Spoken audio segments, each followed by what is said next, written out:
Oxygen అందుబాటులో ఉంటే వాయు సహిత శ్వాసక్రియ జరుపుకుంటుంది. ఓకే, వాయు శ్వాసక్రియ జరుగుతుంది, దాన్ని వాయు శ్వాసక్రియ అంటున్నారు. ఒకవేళ గ్లూకోజ్ నుంచి పైరువేట్ వచ్చిన తర్వాత ఆ పైరువేట్ కి ఆక్సిజన్ అందుబాటులో లేకపోయినప్పటికీ, లేకపోతే ఒకవేళ సరిపడా కావాల్సినటువంటి అమౌంట్ లో ఆ ఆక్సిజన్ లేకపోయినప్పుడు అది ఏమవుతుందంటే అవాయు శ్వాసక్రియ లేదా ఎనరోబిక్ రెస్పిరేషన్ లోకి వెళ్ళిపోవటం జరుగుతుంది.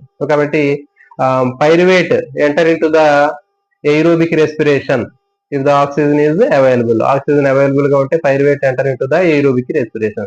If the oxygen is absent, these pyruvate enter into the anaerobic respiration. ఒకవేళ ఆక్సిజన్ లేకపోయినప్పటికీ, సఫిషియంట్ అమౌంట్ ఆఫ్ ఆక్సిజన్ లేకపోయినా, లేకపోతే లో అమౌంట్ ఆఫ్ ఆక్సిజన్ ఉన్నా కానీ పైరువేట్ అనేది దేంట్లోకి ఎంటర్ అవుతుందంటే ఎనరోబిక్ రెస్పిరేషన్, అవాయు శ్వాసక్రియలోకి అది ఎంటర్ అవుతుంది. సో ఇది మనకి 2 స్టెప్స్ లో జరుగుతుంది. చూడండి, మరి వాయు శ్వాసక్రియ దేంట్లో జరుగుతుంది, అవాయు శ్వాసక్రియ దేంట్లో జరుగుతుంది, వాయు శ్వాసక్రియలో ఎండ్ ప్రొడక్ట్స్ ఏంటి, అవాయు శ్వాసక్రియలో ఎండ్ ప్రొడక్ట్స్ ఏంటి అనేది అడగడానికి అవకాశం ఉంటుంది. ఇది చాలా చాలా ఇంపార్టెంట్ అండి. వాయు శ్వాసక్రియ తీసుకున్నట్లయితే వాయు శ్వాసక్రియలో మనకి plants and animals, okay, cellular aerobic respiration takes place in plants and animals. Plants animals లో మనకి ఎయిరోబిక్ రెస్పిరేషన్ జరుగుతుంది. దాంట్లో ఎండ్ ప్రొడక్ట్స్ ఏంటంటే కార్బన్ డైఆక్సైడ్, వాటర్, తర్వాత ఎనర్జీ.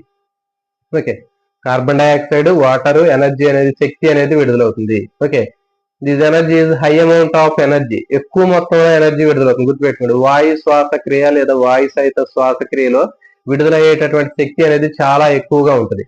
ఓకే, దాంతో పాటు కార్బన్ డైఆక్సైడ్ రిలీజ్ అవుతుంది, వాటర్ రిలీజ్ అవుతుంది, తర్వాత హీట్ ఎనర్జీ అనేది కూడా రిలీజ్ అవుతుంది. సో ఇవి ఎండ్ ప్రొడక్ట్స్ ఎయిరోబిక్ రెస్పిరేషన్ అది వాయు సహిత శ్వాసక్రియలో.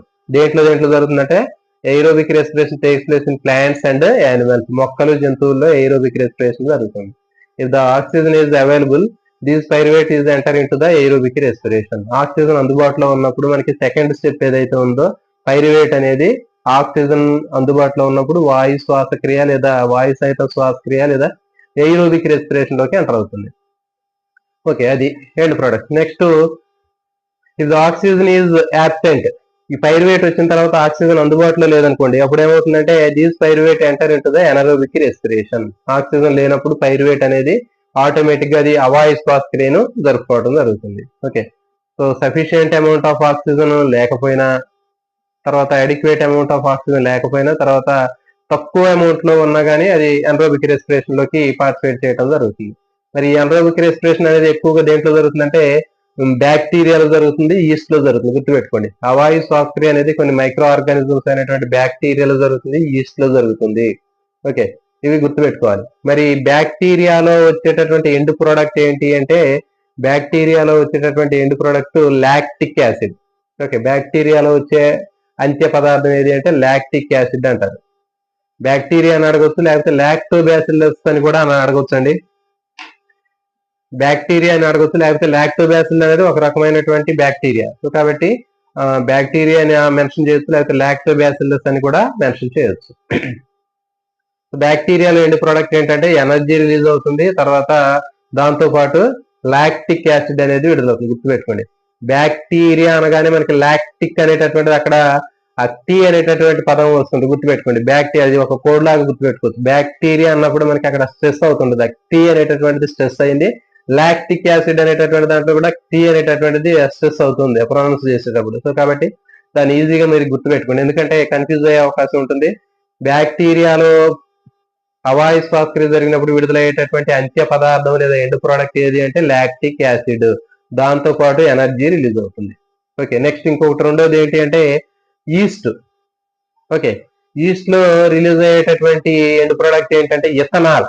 గుర్తుపెట్టుకోండి, ఈస్ట్ అంటే ఈ అనే లెటర్ ఉంది కదా, ఈ ఫర్ ఇథనాల్. గుర్తుపెట్టుకోండి, ఈ అనే రెండు కూడా కామన్ గా వస్తాయి ఆ పదాలు. సో దాన్ని బట్టి మీరు ఈ అంటే ఇథనాల్ అని గుర్తుపెట్టుకోవచ్చు. ఈ అంటే ఇథనాల్ అని గుర్తుపెట్టుకోండి. ఈ అంటే ఇథనాల్, ఈస్ట్ లో ఇథనాల్. ఓకే, బ్యాక్టీరియా అన్నప్పుడు లాక్టిక్ యాసిడ్, ఇది ఇంపార్టెంట్. నెక్స్ట్ ఇథనాల్, ఈస్ట్ లో ఇథనాల్ తో పాటు కార్బన్ డైఆక్సైడ్ కూడా రిలీజ్ అవుతుంది. గుర్తుపెట్టుకోండి, ఇది కూడా చాలా చాలా ఇంపార్టెంట్. బ్యాక్టీరియాలో మాత్రం లాక్టిక్ యాసిడ్, ఎనర్జీ. ఓకే, కానీ ఈస్ట్ లో ఇథనాల్ తో పాటు ఎనర్జీతో పాటు కార్బన్ డైఆక్సైడ్ కూడా రిలీజ్ అవుతుంది. ఇది గుర్తుపెట్టుకోండి. మరి దీన్ని ఎట్లా గుర్తుపెట్టుకోవచ్చు అంటే చూడండి, మనకి దీన్ని ఈస్ట్ లో జరిగేటటువంటి అవాయు శ్వాసక్రియ ఏదైతే ఉందో, ఈస్ట్ లో జరిగేటటువంటి ఎనరోబిక్ ప్రాసెస్ ని మనం ఫెర్మెంటేషన్ ప్రాసెస్ అని చెప్తారు, అంటే కిణ్వనము అని చెప్తారు. ఫెర్మెంటేషన్ లేదా కిణ్వనము అంటే మనకి చూడండి, మనకి ఆల్రెడీ దోసల పిండి మనం ఇంటి దగ్గర సాయంత్రం టైంలో ఏం చేస్తారు, దోసల పిండిని రుబ్బి దాన్ని ఒక గిన్నెలో పెట్టి అక్కడ ఉంచితే రేపు మార్నింగ్ అదేమవుతుందంటే బాగా ఉబ్బుతుంది, పొంగుతుంది. ఓకే, దాన్ని ఆ పొంగినటువంటి దాన్ని మనం మూత తీసి చూస్తే పుల్లటి ఆల్కహాల్ వాసన వస్తుంది. సో అదేంటి అంటే ఇథనాల్ అది. ఓకే, ఎథైల్ ఆల్కహాల్ లేదా ఎథనాల్ అనేటటువంటి ఆ గ్యాస్ అనేది దాని నుంచి రిలీజ్ అవుతుంది కాబట్టి అట్లా మనకి పుల్లటి వాసన వస్తుంది. తర్వాత దాని వాల్యూమ్ కూడా ఇంక్రీజ్ అవుతుంది. ఆ దోసల పిండి ఏదైతే ఉందో అది మొత్తం కూడా దాని వాల్యూమ్ ఇంక్రీజ్ అయ్యి, మనం ఫస్ట్ స్టార్టింగ్ లో రుబ్బినప్పుడు సగమే ఉంటది, కానీ తర్వాత ఏమవుతుందంటే దాని వాల్యూమ్ ఇంక్రీజ్ అయ్యి ఒక్కోసారి ఆ మూతను కూడా బయటికి నెట్టేసి బయటికి పొర్లిపోతుంటది బయటికి ఆ దోసల పిండి. మరి అక్కడ ఏం జరుగుతుంది అంటే చూడండి, దాంట్లో చిన్న చిన్న ఎయిర్ బబుల్స్ కూడా కనిపిస్తూ ఉంటాయి. దాన్ని మనం చెవి దగ్గర పెట్టుకొని చూస్తే చిన్న ఒక సౌండ్ కూడా వస్తుంటది. గంట తీసుకొని మనం కలిపామనుకోండి, ఆటోమేటిక్ ఏమైతే దాని వాల్యూమ్ డిక్రీజ్ అయిపోయి మళ్ళీ కిందకి వెళ్ళిపోతుంది అదంతా. ఓకే, సో మరి అట్లా కిందకి వెళ్ళిపోతుందంటే ఏంటి, అందులో ఉన్నటువంటి గ్యాస్ ఏదైతే ఉందో కార్బన్ డైఆక్సైడ్ బయటకు వెళ్ళిపోతుంది. సో అది గుర్తుపెట్టుకోండి, మనకి ఇంట్లో తయారు చేసేటటువంటి దోసల పిండి ఏదైతే ఉందో అది ఫెర్మెంటేషన్ లేదా పులియోటా అనేటటువంటి ప్రక్రియ, అది అవాయు శ్వాసక్రియ. ఓకే, అవాయు శ్వాసక్రియ, ఈస్ట్ అనేవి అవాయు శ్వాసక్రియను జరిపి ఇథనాల్ ని ప్రొడ్యూస్ చేస్తాయి, కార్బన్ డైఆక్సైడ్ ని ప్రొడ్యూస్ చేస్తాయి, ఎనర్జీని కూడా ప్రొడ్యూస్ చేస్తాయి. సో ఇది ఈస్ట్ లో జరిగేటటువంటిది. ఓకే, ఇది ఇవి రెండు దీనికి సంబంధించినటువంటివి గుర్తుపెట్టుకోండి. ఇథనాల్ ఈస్ట్, తర్వాత బ్యాక్టీరియా అనేది అవాయు శ్వాసక్రియలో జరుగుతుంది. నెక్స్ట్ మొక్కలు జంతువుల్లో వాయు శ్వాసక్రియ జరిగింది. దాంట్లో కార్బన్ డైఆక్సైడ్, నీరు, శక్తి విడుదలవుతుంది, ఎక్కువ మొత్తంలో శక్తి విడుదలవుతుంది. కానీ అవాయు శ్వాసక్రియలో తక్కువ మొత్తంలో శక్తి విడుదలవుతుంది గుర్తుపెట్టుకోండి. అవాయు శ్వాసక్రియలో తక్కువ మొత్తంలో శక్తి అనేది విడుదలవుతుంది, వాయు శ్వాసక్రియలోనే ఎక్కువ శక్తి విడుదలవుతుంది. మళ్ళీ అవాయు శ్వాసక్రియలో కూడా రెండు ఉంటాయని చెప్పాం కదా, బ్యాక్టీరియాలో జరుగుతుందని చెప్పాము, ఈస్ట్ లో జరుగుతుందని చెప్పాము. బ్యాక్టీరియాలో లాక్టిక్ ఆమ్ల ఎండ్ ప్రోడక్ట్, ఈస్ట్ లో ఇథనాల్ ఎండ్ ప్రోడక్ట్. తర్వాత బ్యాక్టీరియాలో ఎనర్జీ రిలీజ్ అవుతుంది, తర్వాత ఈస్ట్ లో కూడా ఎనర్జీ రిలీజ్ అవుతుంది. నెక్స్ట్ ఇంకా అదనంగా ఏంటి, కార్బన్ డైఆక్సైడ్ అని చెప్పారు. ఓకే, ఈ కార్బన్ డైఆక్సైడ్ అనేది బ్యాక్టీరియాలో రిలీజ్ కాదు, బ్యాక్టీరియాలో ఓన్లీ ఎనర్జీ తర్వాత లాక్టిక్ యాసిడ్. ఇథనాల్ లో మాత్రం, ఈస్ట్ లో మాత్రం ఇథనాల్ తో పాటు కార్బన్ డైఆక్సైడ్, ఎనర్జీ అనేది ప్రొడ్యూస్ అవుతుంది. మనకి ఫెర్మెంటేషన్ ప్రాసెస్ గుర్తు చేసుకోండి, దాంట్లో దోసల పిండి వాల్యూమ్ ఇంక్రీజ్ అవడం అనేది కార్బన్ డైఆక్సైడ్ వల్ల ఇంక్రీజ్ అవుతుంది, అది గుర్తుపెట్టుకోండి. నెక్స్ట్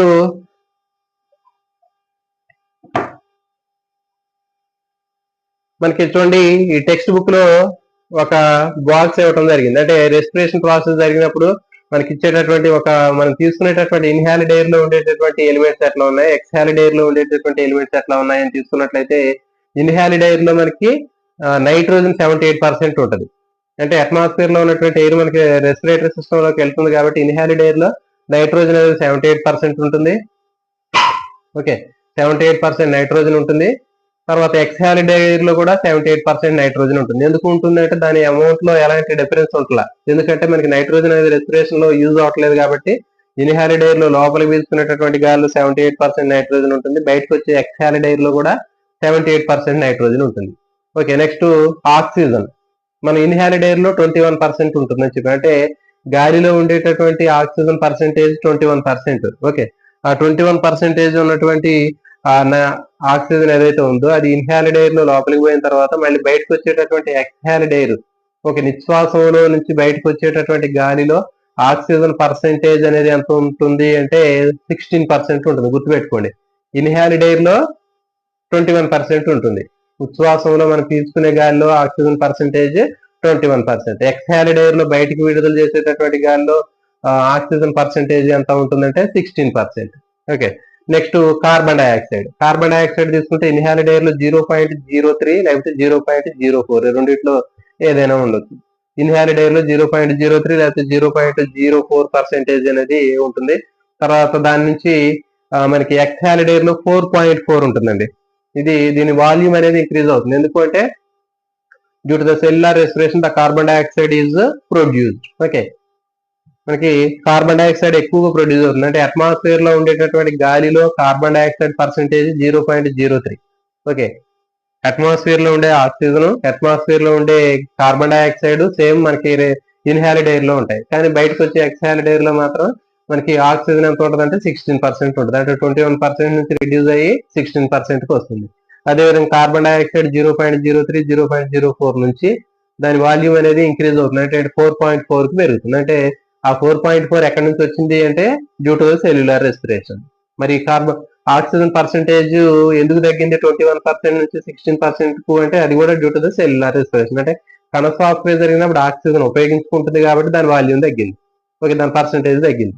మరి సెల్యులార్ రెస్పిరేషన్ లో కార్బన్ డైఆక్సైడ్ ప్రొడ్యూస్ అవుతుంది కాబట్టి దాని పర్సెంటేజ్ అనేది పెరిగింది, ఓకే. సో ఇది ఇట్లా దీని మీద కూడా బిట్ అడగడానికి అవకాశం ఉంటుంది. చూడండి, మనకి హిమోగ్లోబిన్ అని చెప్పాను. హిమోగ్లోబిన్ లో ఉండేటటువంటి ఎలిమెంట్ ఏంటి అంటే మనకి ఐరన్ చాలా చాలా ఇంపార్టెంట్ అండి. హిమోగ్లోబిన్ ఆక్సిజన్ తో కలిసి ఆక్సి హిమోగ్లోబిన్ గా మారి కణజాలాలకి ఆక్సిజన్ ట్రాన్స్పోర్ట్ చేస్తుందని చెప్పాం లంగ్స్ దగ్గర నుంచి. మరి అయితే ఆ హిమోగ్లోబిన్ లో ఉండేటటువంటి ఎలిమెంట్ ఏది అంటే ఐరన్. హిమోగ్లోబిన్ దేనికి సిమిలర్ గా ఉంటుంది దాని యొక్క స్ట్రక్చర్ అంటే the structure of haemoglobin is similars to the chlorophyll, okay. Chlorophyll of plants లో ఉండే క్లోరోఫిల్ అని చెప్పింది, దాని యొక్క స్ట్రక్చర్ కి సిమిలర్ గా ఉంటుంది. సో ఇది ఇంపార్టెంట్. మరి క్లోరోఫిల్ లో ఉండే ఎలిమెంట్ ఏది అంటే మెగ్నీషియం, ఓకే. మెగ్నీషియం ఎంజీ అనేటటువంటి ఎలిమెంట్ అనేది మనకి క్లోరోఫిల్ లో ఉంటుంది. తర్వాత మరి బ్లడ్ లో ఉన్నటువంటి హిమోగ్లోబిన్ లో మాత్రం ఐరన్ ఎఫ్ఈ అంటారు, ఫెర్రస్ ఐరన్ అనేటటువంటిది మనకి మెటల్ దీంట్లో ఉంటుంది. ఈ రెండే ఇంపార్టెంట్. నెక్స్ట్ ఇంకోటి ఇచ్చాడు ఇక్కడ మనకి,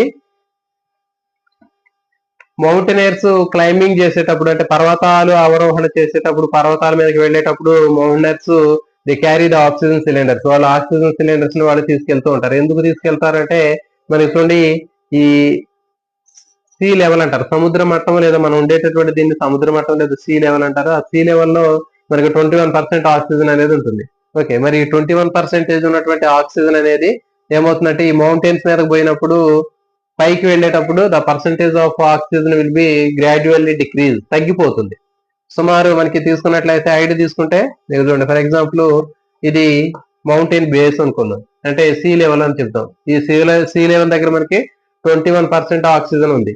కానీ ఇక్కడ నుంచి 13 కిలోమీటర్స్ అంటే 8 మైల్స్ లేదా 13 కిలోమీటర్స్ పైకి వెళితే అక్కడ అందుబాటులో ఉండేటటువంటి పర్సంటేజ్ ఆఫ్ ఆక్సిజన్ అనేది 1/5 ఉంటుంది. అంటే ఉన్నటువంటి దాంట్లో 5th ఉంటుంది, 1/5 ఉంటుంది. అంటే ఇక్కడ 21% ఉంటుంది, అక్కడ పైకి పోతే 21/4 అంటే దాదాపు 4% ఉంటుంది. అక్కడ 4.1 4.2% ఆక్సిజన్ అందుబాటులో ఉంటుంది. మరి అట్లా చాలా తక్కువ అమౌంట్ లో ఆక్సిజన్ అందుబాటులో ఉన్నప్పుడు హిమోగ్లోబిన్ కి సఫిషియెంట్ గా ఉండాల్సినటువంటి ఆక్సిజన్ లేకపోవడం వల్ల ఆక్సి హిమోగ్లోబిన్ అనేది ఫామ్ అవ్వదు. ఓన్లీ హిమోగ్లోబినే అక్కడ లంగ్స్ దగ్గర నుంచి టిష్యూస్ కి వెళ్ళడం జరుగుతుంది. సో మరి అప్పుడు మనకి ఏమవుతుందంటే సఫోకేట్ అవుతుంది, అంటే ఆక్సిజన్ లేనటువంటి ఆక్సి హిమోగ్లోబిన్ పెడితే మన టిష్యూస్ కావాల్సినటువంటి ఆక్సిజన్ అనేది ఉండదు, ఓకే. సో అందుకని they compulsory they carry the oxygen cylinders, ఖచ్చితంగా వాళ్ళు ఆక్సిజన్ సిలిండర్స్ వాళ్ళు తీసుకెళ్తారు. సో గుర్తుపెట్టుకోండి, 13 కిలోమీటర్ల హైట్ పైకి వెళ్ళినప్పుడు అక్కడ అందుబాటులో ఉండే ఆక్సిజన్ అనేది మనకి సీ లెవెల్ లో ఉన్నటువంటి ఆక్సిజన్ అమౌంట్ లో 1/5 ఉంటుంది.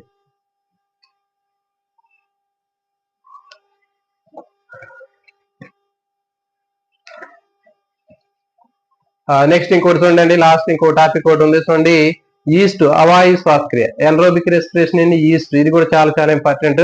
ఈస్ట్ లో జరిగేటటువంటి అవాయు శ్వాసక్రియ లేదా ఎనరోబిక్ రెస్పిరేషన్ తీసుకున్నట్లయితే ఇది మనకి ఎగ్జామ్ లో జనరల్ గా మనకి ఎక్స్పెరిమెంట్ల మీద క్వశ్చన్లు ఎట్లా అడుగుతాడు అనేటటువంటి విషయాన్ని నేను కొంచెం అనాలిసిస్ చేసి కొన్ని పేపర్లు తీసి చూసినప్పుడు ఎక్స్పెరిమెంట్ల మీద కూడా ప్రశ్నలు అడగడానికి అవకాశం ఉంటుంది. సో మరి జనరల్ గా మనం ఏమనుకుంటామంటే ఏముంది ఎక్స్పెరిమెంట్లే కదా అనుకుంటా, కానీ దాంట్లో వాడు ఏ విధంగా క్వశ్చన్ అడుగుతాడు అనేది ఇక్కడ మనం చూద్దాం.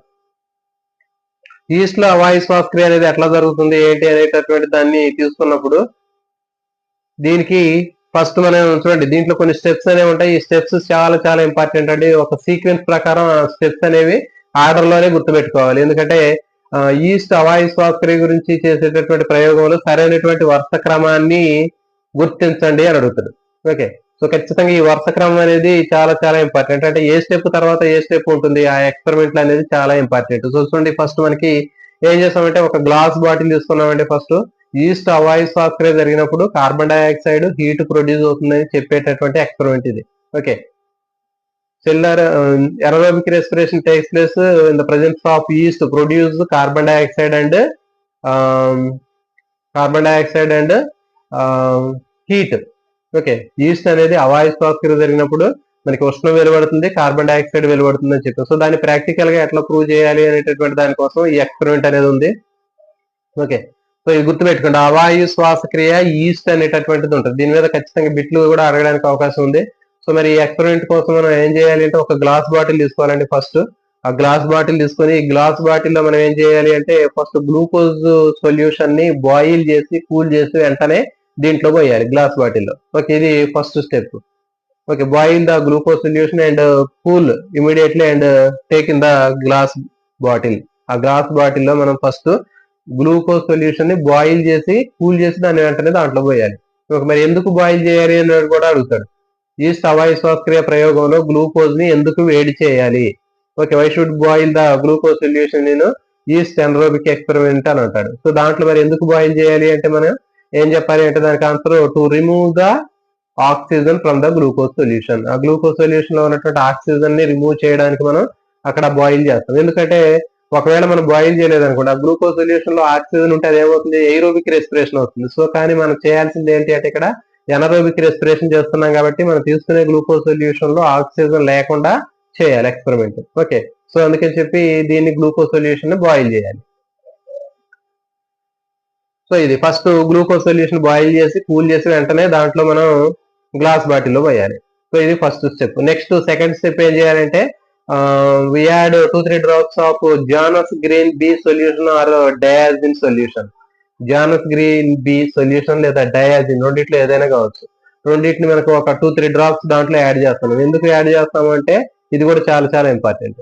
మరి ఆ గ్లూకోజ్ సొల్యూషన్ లో బాయిల్ చేసి కూల్ చేసినటువంటి గ్లూకోజ్ సొల్యూషన్ లో ఆక్సిజన్ ఉందా లేదా అనేది మనం డిటర్మైన్ చేయాలి కదా. మనం చేయాల్సింది ఏంటంటే ఆక్సిజన్ లేకుండా చేయాలి. మరి ఆక్సిజన్ ఉందా లేదా అనేటటువంటిది మనం ముందుగా మనం చెక్ చేసుకోవాలి. ఒకవేళ ఆక్సిజన్ ఉందనుకోండి, అప్పుడు మనం చేసే ఎక్స్పెరిమెంట్ రిజల్ట్ రాదు, ఎయిరోబిక్ అయిపోయింది. కానీ మనం చేయాల్సింది ఏంటి అంటే ఎనరోబిక్. సో కాబట్టి ఏం చేయాలంటే ఆ గ్లూకోజ్ సొల్యూషన్ ని బాయిల్ చేసి కూల్ చేసిన తర్వాత దాంట్లో ఆక్సిజన్ ఉందా లేదా అనేది చెక్ చేయడం కోసం మనకి జానస్ గ్రీన్ బి సొల్యూషన్ లేకపోతే డయాజిన్ ఈ రెండిట్లో ఏదైనా ఒక దాన్ని మనం యాడ్ చేస్తాం. యాడ్ చేసిన తర్వాత ఆ గ్లూకోజ్ సొల్యూషన్ అనేది పింక్ కలర్ లోకి టర్న్ అయినట్లయితే it indicates the absence of oxygen. గుర్తుపెట్టుకోండి, ఆ గ్లూకోజ్ సొల్యూషన్ అనేది జానస్ గ్రీన్ బి లేదా డయాజిన్ యాడ్ చేసిన తర్వాత అది పింక్ కలర్ లోకి మారినట్లయితే అక్కడ ఆబ్సెన్స్ ఆఫ్ ఆక్సిజన్ అని చెప్పవచ్చు, అంటే ఆక్సిజన్ అందులో లేదు అని గుర్తించవచ్చు. ఒకవేళ it turns into blue colour, అది బ్లూ కలర్ లోకి మారింది అనుకోండి, okay, it indicates the presence of oxygen. Okay, దాంట్లో ఆక్సిజన్ ఉంది అని నిర్ధారించవచ్చు. ఓకే, సో కాబట్టి ఈ విధంగా గుర్తుపెట్టుకోండి. ఫస్ట్ గ్లూకోజ్ సొల్యూషన్ బాయిల్ చేసాము, కూల్ చేసాము, వెంటనే దాంట్లో పోసాము, దానికి 2-3 డ్రాప్స్ జానస్ గ్రీన్ లేదా డయాజిన్ యాడ్ చేసాము, వెంటనే దాని కలర్ అబ్జర్వ్ చేస్తాము. ఒకవేళ బ్లూ కలర్ లో ఉందనుకోండి, దాంట్లో ఆక్సిజన్ ఉన్నట్టు. మళ్ళీ ఏం చేయాలి, మళ్ళీ ఆ గ్లూకోజ్ సొల్యూషన్ బాయిల్ చేయాలి, మళ్ళీ ఎవాపరేట్ అయిపోయే వరకు. ఓకే, తర్వాత ఒకవేళ బ్లూ కలర్ లేకుండా మనకి ఎల్లో కలర్ కి మారింది. Okay, so it indicates the absence of oxygen. Yellow colour కి మారితే ఆక్సిజన్ లేనట్లు గుర్తుంచుకోండి. ఇది చాలా చాలా ఇంపార్టెంట్. బిట్లో ఎట్లాంటివి అడగడానికి అవకాశం ఉంటుంది. ఎల్లో కలర్ చేంజ్ అయితే దాంట్లో oxygen short supply of oxygen అని చెప్పవచ్చు, ఆక్సిజన్ లేనట్లుగా. బ్లూ కలర్ అయితే it indicate the presence of oxygen, oxygen ఉందని మనం నిర్ధారణకు రావచ్చు. ఓకే, నెక్స్ట్ ఇప్పుడు బ్లూ కలర్ నుంచి అది ఏ కలర్ కి మారింది, ఎల్లో కలర్ కి మారింది. ఓకే, ఎల్లో కలర్ కి మారితే ఏంటి, మనకి ఆక్సిజన్ లేనట్టుగా మనం కన్ఫర్మ్ చేస్తున్నాం. సో నెక్స్ట్ ఏం చేయాలి అంటే we add 2-3 spoons of east powder. East powder ని మనం యాడ్ చేయాలి. ఓకే, ఈస్ట్ పౌడర్ ని యాడ్ చేయాలి. ఎందుకు ఈస్ట్ పౌడర్ ని యాడ్ చేస్తున్నాం అంటే మనం చేసేది ఎనరోబిక్ ఎక్స్పెరిమెంట్ కాబట్టి మనకి ఈస్ట్ పౌడర్ ని యాడ్ చేస్తున్నాం. ఓకే, ఈస్ట్ పౌడర్ ని యాడ్ చేసిన తర్వాత మనం ఏం చేయాలంటే పైన లిక్విడ్ పారాఫిన్ ని ఒక లేయర్ లాగా పోయాలి. ఇది చూడండి, లిక్విడ్ పారాఫిన్ ని ఒక లేయర్ లాగా మనం పోస్తున్నాం. ఎందుకు మరి లిక్విడ్ పారాఫిన్ ని ఒక లేయర్ లాగా పోస్తున్నాము అంటే to cut the oxygen enter into the glucose solution. బయట నుంచి గ్లూకోజ్ సొల్యూషన్ లోకి ఆక్సిజన్ ఎంటర్ అవడానికి అవకాశం ఉంటుంది కదా. సో కాబట్టి ఆక్సిజన్ కనెక్టివిటీ ఏదైతే ఉందో దాన్ని కట్ చేయడం కోసం మనం ద్రవ రూప పారాఫిన్ ఒక మైనో లాంటి దాన్ని పోస్తాం పైన. ఒక పొరలాగా పోసినప్పుడు బయట నుంచి ఆక్సిజన్ లోపలికి ఎంటర్ అవ్వకుండా అక్కడ కట్ అయిపోతుంది కనెక్షన్. ఓకే, సో అది దాని యొక్క ఫంక్షన్. సో ఇది అయిపోయిన తర్వాత ఇప్పుడు మనం ఏం చేస్తామంటే ఆ గ్లాస్ బాటిల్ కి 2 హోల్స్ ఉన్నటువంటి ఒక రబ్బర్ కార్క్ ఇన్సర్ట్ చేసి దాంట్లోంచి ఒక హోల్ లోంచి థర్మామీటర్ ఇన్సర్ట్ చేస్తాము. తర్వాత ఇంకొక హోల్ లోంచి యూ షేప్ లో ఉన్నటువంటి ఒక కలెక్టింగ్ ట్యూబ్ ఏదైతే ఉందో ఆ ట్యూబ్ ని ఒక సైడ్ కనెక్ట్ చేసి దానికి రెండో సైడ్ ఒక టెస్ట్ ట్యూబ్ తీసుకొని టెస్ట్ ట్యూబ్ లో మనకి లైవ్ వాటర్ ఉన్నటువంటి ఆ టెస్ట్ ట్యూబ్ లో దానికి కనెక్ట్ చేస్తాం. ఇది చూడండి. ఓకే, రెండు హోల్స్ ఉన్నటువంటి రబ్బర్ కార్క్ తీసుకున్నాం. ఒక దాంట్లోంచి థర్మామీటర్ ఇన్సర్ట్ చేసాము. నెక్స్ట్ ఇంకొక హోల్ లోంచి మనకి యూ షేప్ లో ఉన్నటువంటి ఒక గ్లాస్ ట్యూబ్ తీసుకొని దాన్ని లోపలికి ఇన్సర్ట్ చేసాము. దానికి సెకండ్ ఓపెనింగ్ ఏదైతే ఉందో ఆ ఓపెనింగ్ ని మళ్ళీ ఇంకొక టెస్ట్ ట్యూబ్లు తీసుకొని ఆ టెస్ట్ ట్యూబ్ లో లైవ్ వాటర్ తీసుకొని దాంట్లో మళ్ళీ సింగిల్ హోల్ ఉన్నటువంటి రబ్బర్ కార్క్ తోటి దాంట్లోకి కనెక్ట్ చేసాం. ఓకే, సో ఇట్లా చేసిన తర్వాత ఒక హాఫ్ అన్ అవర్ తర్వాత మనం దాని యొక్క టెంపరేచర్ ని చెక్ చేస్తాము. తర్వాత దాంట్లో ఉన్నటువంటి ఆ టెస్ట్ ట్యూబ్ లో ఉన్నటువంటి లైవ్ వాటర్ యొక్క కలర్ ని మనం అబ్జర్వ్ చేస్తాం. ఈ రెండు మనం చేయాల్సినటువంటి అబ్జర్వేషన్స్. అంటే స్టార్టింగ్ లో దీని టెంపరేచర్ ఎంత ఉందో నోట్ చేసుకుంటాం. తర్వాత స్టార్టింగ్ లో లైవ్ వాటర్ టెస్ట్ ట్యూబ్ లో ఉన్న లైవ్ వాటర్ యొక్క కలర్ ఎట్లా ఉందో అబ్జర్వ్ చేస్తాం మనం. ఓకే, తర్వాత ఒక గంట తర్వాత మనం అబ్జర్వ్ చేసినట్లయితే ఏం జరుగుతుంది అంటే ఇక్కడ దీంట్లో ఆ థర్మామీటర్ లో ఉన్నటువంటి టెంపరేచర్ రీడింగ్ ఏదైతే ఉందో అది ఇంక్రీజ్ అవుతుంది. ఫర్ ఎగ్జాంపుల్ ఒక 30 degrees ఉంటే ఒక 2-3 అవర్స్ తర్వాత 33 34 ఎంతో సంథింగ్ ఒక 3-4 degrees పెరుగుతుంది అక్కడ. ఓకే, మరి పెరిగింది. ఎందుకు పెరిగింది అంటే due to the cellular respiration. Okay, east carries the anaerobic respiration and produce the heat. Okay, east అనేది అవాయు శ్వాసక్రియ జరుపుకొని ఉష్ణాన్ని విడుదల చేసింది కాబట్టి ఆ రిలీజ్ అయినటువంటి హీట్ ని ఆ థర్మామీటర్ రిసీవ్ చేసుకుని దాని టెంపరేచర్ అది ఇంక్రీజ్ చేసింది. నెక్స్ట్ ఈస్ట్ ఎనరోబిక్ రెస్పిరేషన్ చేసినప్పుడు దాని నుంచి ఇంకేం ప్రొడ్యూస్ అవుతుందని చెప్పాం, కార్బన్ డైఆక్సైడ్ ప్రొడ్యూస్ అవుతుందని చెప్పాం కదా. మరి ప్రొడ్యూస్ అయినటువంటి కార్బన్ డైఆక్సైడ్ ఈ గ్లాస్ బాటిల్ నుంచి పైకి వచ్చిన తర్వాత అక్కడ దానికి కనెక్ట్ అయి ఉన్నటువంటి యూ షేప్ లో ఉన్నటువంటి గ్లాస్ ట్యూబ్ లోంచి సెకండ్ సైడ్ మనకి కనెక్ట్ చేస్తూ ఉన్నటువంటిది ఏదైతే ఉందో ఆ గ్లాస్ ఆ టెస్ట్ ట్యూబ్ లో లైవ్ వాటర్ ఉందని చెప్పాం కదా. లైవ్ వాటర్ లోకి పాస్ అయిన తర్వాత కార్బన్ డైఆక్సైడ్ లైవ్ వాటర్ ని మిల్కీ వైట్ కలర్ లోకి చేంజ్ చేస్తుంది. తెల్లగా పాల రంగులోకి మారటం జరుగుతుంది. సో కాబట్టి సున్నపు నీరు తెల్లగా పాలలాగా మార్చేటటువంటి గుణం దేనికి ఉంటుంది అంటే live water converts into milk white colour, that is a carbon dioxide. Okay, మరి ఆ కార్బన్ డైఆక్సైడ్ ఎక్కడి నుంచి ప్రొడ్యూస్ అయిందంటే from the east due to the anaerobic respiration in glucose. Okay, east కి ఇప్పుడు మనకి గ్లూకోజ్ రా మెటీరియల్ ఉపయోగించి anaerobic respiration చేసినప్పుడు కార్బన్ డైఆక్సైడ్ రిలీజ్ అయింది, లైవ్ వాటర్ ని మిల్క్ వైట్ కలర్ గా మార్చింది, టెంపరేచర్ రిలీజ్ అయింది, రిలీజ్ అయినటువంటి టెంపరేచర్ థర్మామీటర్ రిసీవ్ చేసుకుంది, అంటే దాని టెంపరేచర్ ఇంక్రీజ్ చేసింది. సో దీన్ని బట్టి మనం ఏం చెప్తామంటే ఈస్ట్ ఎనరోబిక్ రెస్పిరేషన్ చేసుకున్నప్పుడు దాని నుంచి కార్బన్ డైఆక్సైడ్ రిలీజ్ అవుతుంది, హీట్ ప్రొడ్యూస్ అవుతుంది అనేటటువంటి ఎక్స్పెరిమెంట్ ఇది. సో దీంట్లో మనకి సరైనటువంటి వరుస క్రమాన్ని గుర్తించండి అని అడుగుతాడు. దాంట్లో మనకి ఫస్ట్ తీసుకోవాల్సింది ఏంటంటే గ్లూకోజ్ సొల్యూషన్ బాయిల్ చేసి కూల్ చేయాలి, ఫస్ట్ పాయింట్. తర్వాత దాంట్లో జానస్ గ్రీన్ బి గానీ లేకపోతే డయాజిన్ గానీ జానస్ గ్రీన్ బి గానీ యాడ్ చేయాలి. దాని తర్వాత దాంట్లో ఈస్ట్ పౌడర్ యాడ్ చేయాలి. దాని తర్వాత పైన లిక్విడ్ పారాఫిన్ పోయాలి. తర్వాత థర్మామీటర్ ని ఇన్స్టాల్ చేయాలి, రబ్బర్ కార్కి పెట్టి థర్మామీటర్ ని ఇన్స్టాల్ చేయాలి. సో ఇవన్నీ కూడా ఖచ్చితంగా ఇవి ముందే చేయాలి. ఎందుకంటే ఫర్ ఎగ్జాంపుల్ మనం గ్లూకోజ్ సొల్యూషన్ బాయిల్ చేయలేదు అనుకోండి, అది కూడా ప్రాబ్లం అవుతుంది. బాయిల్ చేయకపోతే రిజల్ట్ రాదు. తర్వాత బాయిల్ చేసిన తర్వాత దానికి జానస్ గ్రీన్ బి డయాజిన్ యాడ్ చేయాలి. ఎందుకంటే దాని టెస్ట్ ఆక్సిజన్ ఉందా లేదా తెలుసుకోవాలంటే తర్వాతే యాడ్ చేయాలి. తర్వాత ఏం చేయాలి, ఈస్ట్ పౌడర్ యాడ్ చేయాలి. ఈస్ట్ పౌడర్ యాడ్ చేయకుండా పైన మనం లిక్విడ్ పారాఫిన్ పోసి తర్వాత పైన ఈస్ట్ పౌడర్ వేస్తే లోపలికి వెళ్ళదు. సో కాబట్టి ఈ విధంగా మనకి అన్ని కూడా కరెక్ట్ గా ఈ ఆర్డర్ లో గుర్తు పెట్టుకోవాలి. తర్వాత ఎందుకు బాయిల్ చేయాలి అంటాడు. Why do we boil the glucose solution in anaerobic respiration with yeast అవాయు శ్వాసక్రియ జరిగినప్పుడు ఎందుకు మనం బాయిల్ చేయాలి గ్లూకోజ్ సొల్యూషన్ అంటే టు రిమూవ్ ద ఆక్సిజన్ తీసివేయడం కోసం. ఎందుకు మనం చేసేది అవాయు శ్వాసక్రియ కాబట్టి. నెక్స్ట్ జానస్ గ్రీన్ డయాజిన్ కూడా అడుగుతారు. జానస్ గ్రీన్ లేదా డయాజిన్ ఏ ఇండికేటర్స్ యూజ్ చేయాలి అని అడిగితే జానస్ గ్రీన్ లేదా డయాజిన్ లేదా పై రెండు కూడా అడగవచ్చు ఆప్షన్. ఇది వేసినప్పుడు ఏ రంగులోకి మారుతుంది అనేది కూడా ఇంపార్టెంట్. బ్లూ కలర్ కి మారితే ఏముంటుంది, ఇంకొక తర్వాత ఎల్లో కలర్ కి మారితే ఏ కలర్ ఉంటుంది అనేది కూడా చాలా చాలా ఇంపార్టెంట్ అండి. సో కాబట్టి ఇవి రెండు కూడా మనకి గుర్తు పెట్టుకోవాలి.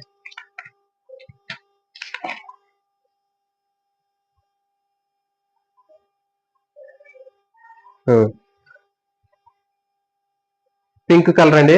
ఓకే, ఇది ఎల్లో కలర్ అని చూసాము, ఇది pink colour.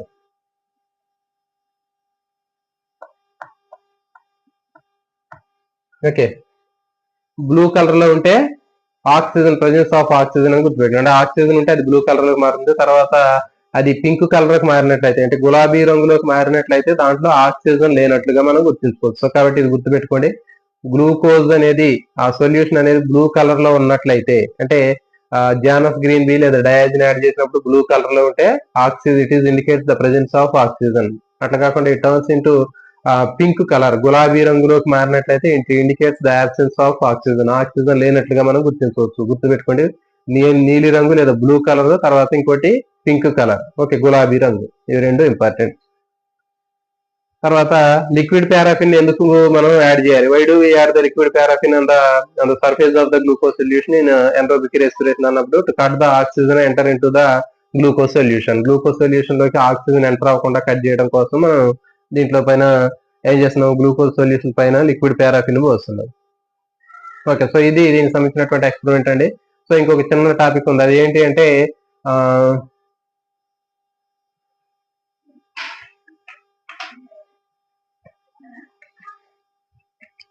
ఆంశిక స్వేదనం, fractional distillation.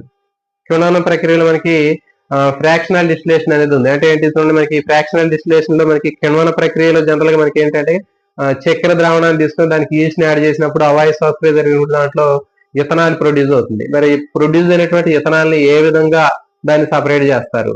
Okay, కిణ్వన ప్రక్రియ చక్కెర ద్రావణం లేదా గ్లూకోజ్ లేదా చక్కెర ద్రావణంలోకి ఈస్ట్ ని యాడ్ చేసినప్పుడు ఆ ఈస్ట్ ఏం చేస్తుంది, ఆ చక్కెరను ఏం చేస్తుంది, ఫెర్మెంటేషన్ ప్రాసెస్, కిణ్వ ప్రక్రియ చేసి ఇథనాల్ తయారు చేస్తుంది. మరి తయారైనటువంటి ఆ ఇథనాల్ ని చక్కెర ద్రావణం నుంచి ఏ విధంగా సపరేట్ చేయొచ్చు అంటే దాన్ని అంశిక స్వేదనం అంటారు, ఫ్రాక్షనల్ డిస్టిలేషన్ అంటారు. అంటే ఈ ఫ్రాక్షనల్ డిస్టిలేషన్ అంటే ఫర్ ఎగ్జాంపుల్ గ్లూకోజ్ ఉంది, దాంట్లో ఇథనాల్ కూడా ఉంది. దీన్ని ఏం చేస్తారంటే రెండు ఉన్నటువంటి మిక్చర్ ని బాయిల్ చేస్తారు. బాయిల్ చేసినప్పుడు ఇథనాల్ కి బాయిలింగ్ టెంపరేచర్ తక్కువగా ఉంటుంది. బాయిలింగ్ పాయింట్ 70 డిగ్రీల సెంటిగ్రేడ్ దగ్గర ముందే ఎవాపరేట్ అయిపోద్ది. ఓకే, ఎవాపరేట్ అయిపోయినప్పుడు ఆ కింద గ్లూకోజ్ సొల్యూషన్ అట్లాగే ఉంటుంది. దాని నుంచి పైన ఏమవుతుందంటే ఆ ఇథనాల్ అనేది 70 డిగ్రీల సెంటిగ్రేడ్ దగ్గర ముందే ఎవాపరేట్ అయిపోయి అది ఇంకొక కలెక్టింగ్ ట్యూబ్ లోంచి ఇంకొక దాంట్లోకి దాన్ని కలెక్ట్ చేయడం జరుగుతుంది. ఓకే, సో కాబట్టి అది ఫ్రాక్షనల్ డిస్టిలేషన్, ఆంశిక స్వేదనం అంటారు.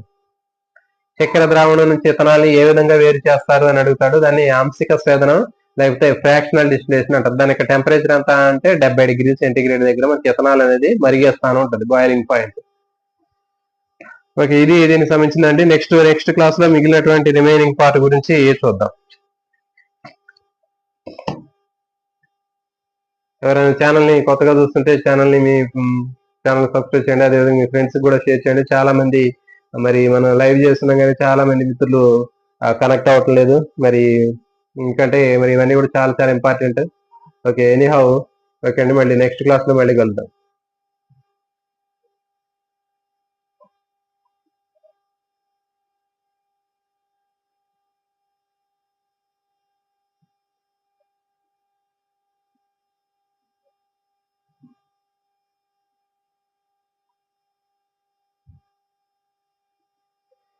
సో వేరే గారు ఒక డౌట్ అడిగారు.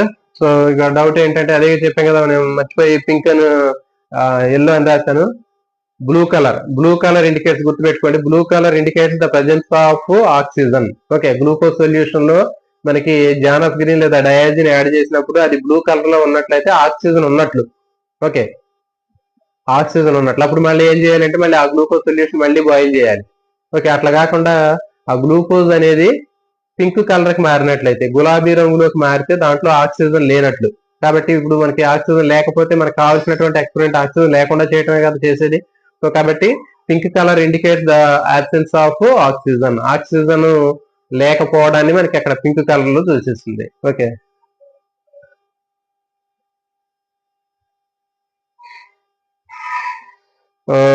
సాయి అనీష్ గారు, ఓకే, థ్యాంక్ యూ అండి. పద్మ గారు, good evening sir, good evening అండి. నెక్స్ట్ ప్రియాంక పిల్లి, okay, thank you madam. Content notes PDF పెట్టండి. కంటెంట్ నోట్స్ పీడిఎఫ్ పెట్టడానికి ఏం లేదండి, డైరెక్ట్ టెక్స్ట్ బుక్స్ బేస్ చేసుకొని చెప్పేది ఇది. దీనికి సంబంధించింది పీడిఎఫ్ అనేది ప్రత్యేకంగా ఏమీ లేదు.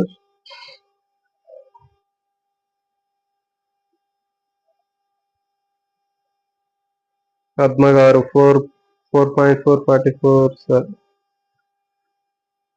ఓకే, థ్యాంక్ యూ అండి. మళ్ళీ నెక్స్ట్ రేపు ఇంకొక టాపిక్ తో కలుసుకుందాం. Bye, good night.